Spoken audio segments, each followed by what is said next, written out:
Salam sejahtera untuk kita semua.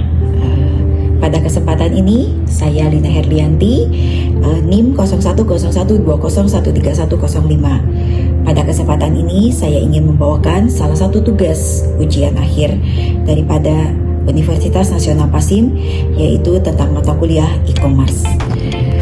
Saat ini saya ingin membawakan salah satu rangkuman e-business dan e-commerce. Yang pertama adalah gambaran umum tentang e-business atau commerce itu apa.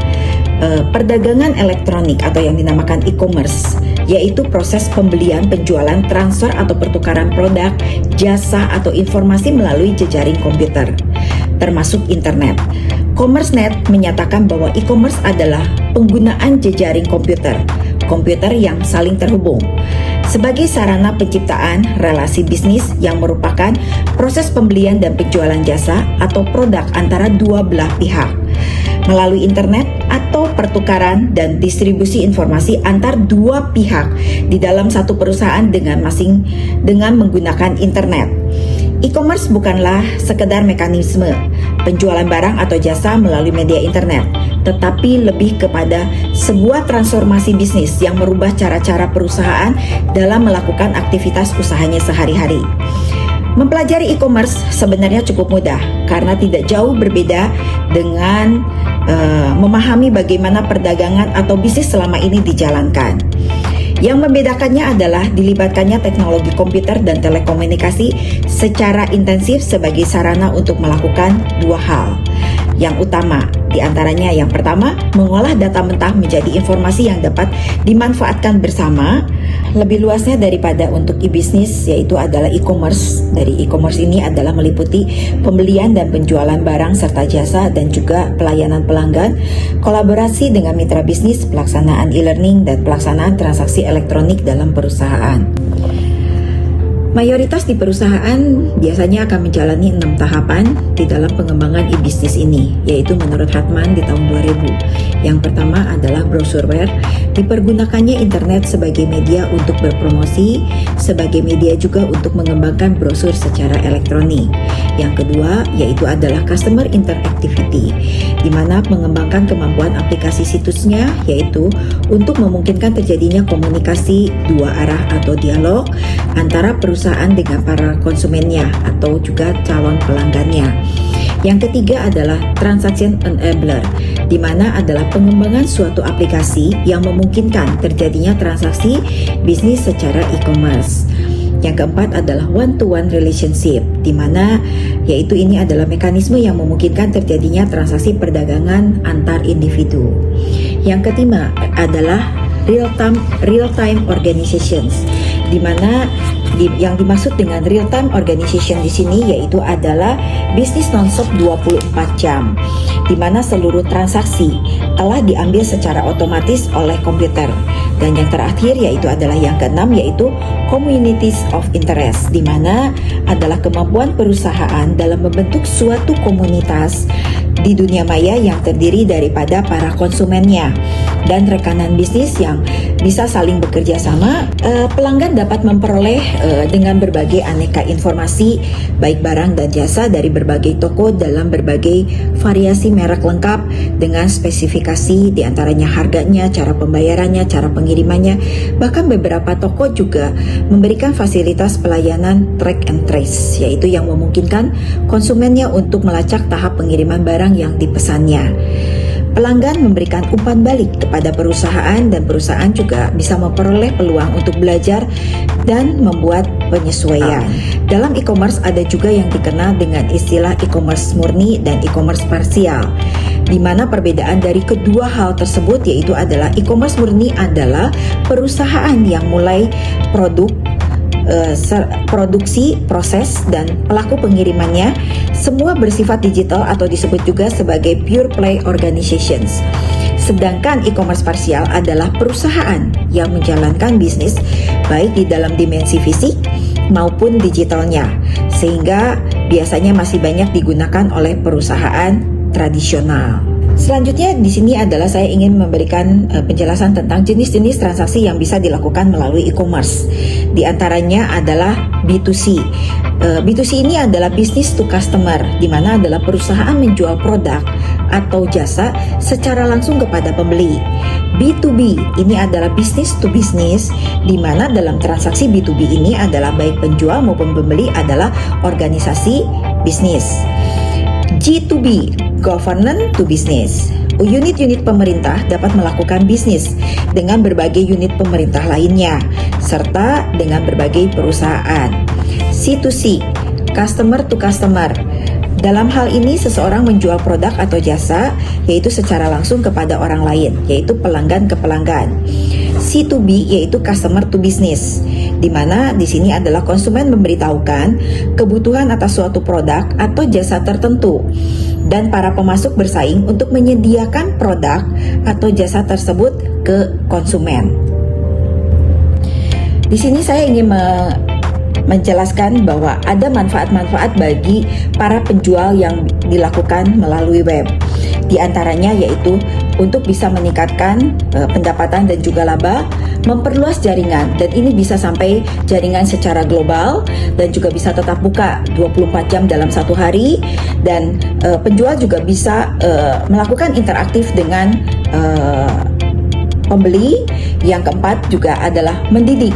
Di sini adalah mendidik para penjual adalah bisa menggunakan aplikasi. Yang kelima adalah menurunkan biaya-biaya yang harus dikeluarkan daripada penjual, dan yang keenam adalah penjual bisa tumbuh untuk bisa lebih cepat lagi dikarenakan dilakukan penjualan secara nasional ataupun bisa dilakukan secara global. Kerugian daripada penggunaan e-commerce yaitu kurangnya bandwidth. Terus selanjutnya adalah mahalnya untuk pada aksesibilitas, yaitu kurangnya pembeli dan penjual yang dalam jumlah besar. Di sini juga saya ingin memberitahukan bahwa yang beredar di masyarakat mitos tentang e-commerce itu yaitu adalah membuat situs adalah mudah dan murah. Apabila saya meluncurkan situs, maka pelanggan akan datang berbondong-bondong. Ini mitosnya. Dan mencari uang dalam web adalah mudah. Dan mitos selanjutnya adalah privasi bukan isu penting. Dan yang bagian terpenting, e-commerce itu adalah teknologi. Ini adalah mitos yang beredar di masyarakat. Mekanisme daripada e-commerce yaitu di dalam proses bisnis ini ada 4 aliran entity yang harus dikelola yaitu dengan baik. Yang pertama adalah flow of goods, aliran tentang produknya. Yang kedua adalah flow of information, yaitu tentang aliran informasinya. Yang keempat adalah flow of money, yaitu aliran uang. Dan yang keempat adalah flow of documents, aliran documents. Mekanisme utama untuk membeli dan menjual di internet adalah katalog elektronik, lelang elektronik, dan barter secara online. Katalog elektronik pada saat ini katalog elektronik yang tersimpan pada CD-ROM dan internet telah mendapatkan popularitas. Katalog elektronik terdiri dari basis data produk dan kemampuan pencarian serta fungsi presentasinya. Lelang elektronik atau e-lelang merupakan proses bersaing di mana penjual menyebutkan berbagai tawaran dan dari pembeli atau pembeli mempertimbangkan tawaran daripada penjual, dan harga ditentukan secara dinamis melalui persaingan tawar-menawar. Barter elektronik yaitu yang dimaksud dengan barter yaitu pertukaran barang atau jasa yang didukung secara elektronik tanpa ada transaksi uangnya. Selanjutnya ada aplikasi bisnis ke pelanggan atau yang disebutkan dengan namanya B2C. Di sini adalah elektronik retail. Penjualannya itu langsung berbagai produk dan jasa melalui ruang pamer elektronik atau mall elektronik yang biasanya yaitu dirancang di sekitar format katalog elektronik dan atau lelang. Dua lokasi belanja online populer adalah ruang pamer elektronik dan mall elektronik. Elektronik etalase situs web satu perusahaan dengan alamat internetnya sendiri di mana pesanan dapat ditempatkan.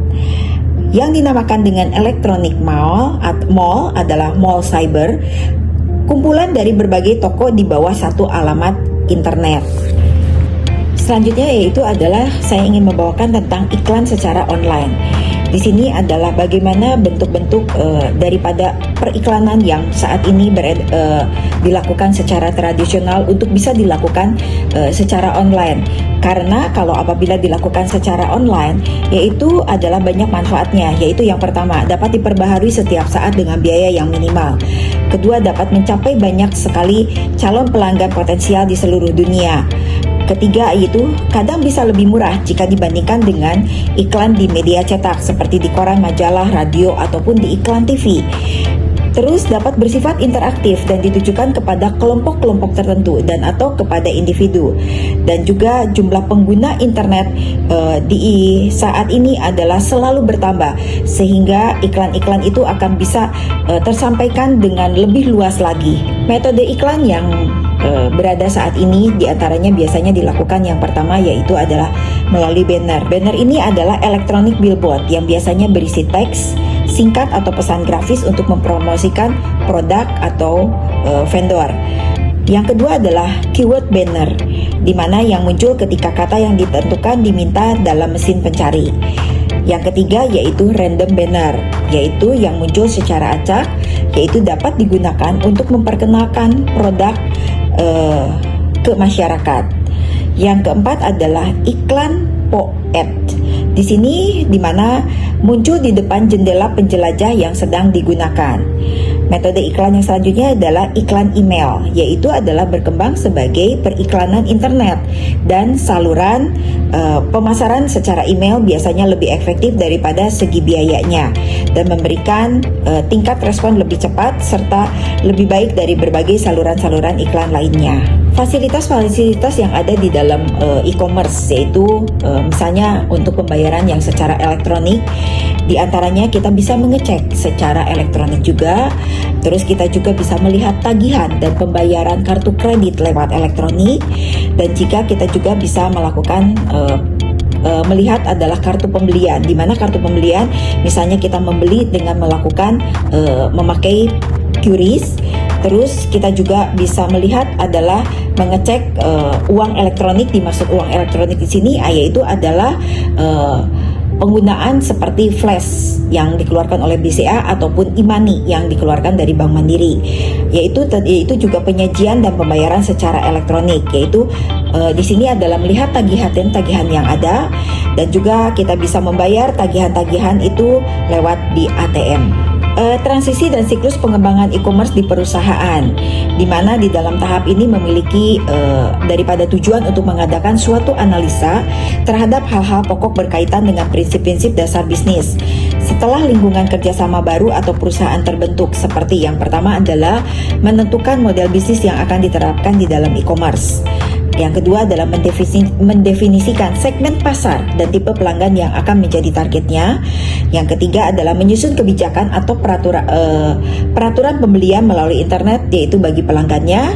Yang keempat, membagi tugas dan tanggung jawab antara berbagai pihak yang bekerja samanya juga. Dan yang terakhir adalah mengusulkan pembagian biaya dan keuntungan dari model bisnis baru tersebut dan lain sebagainya.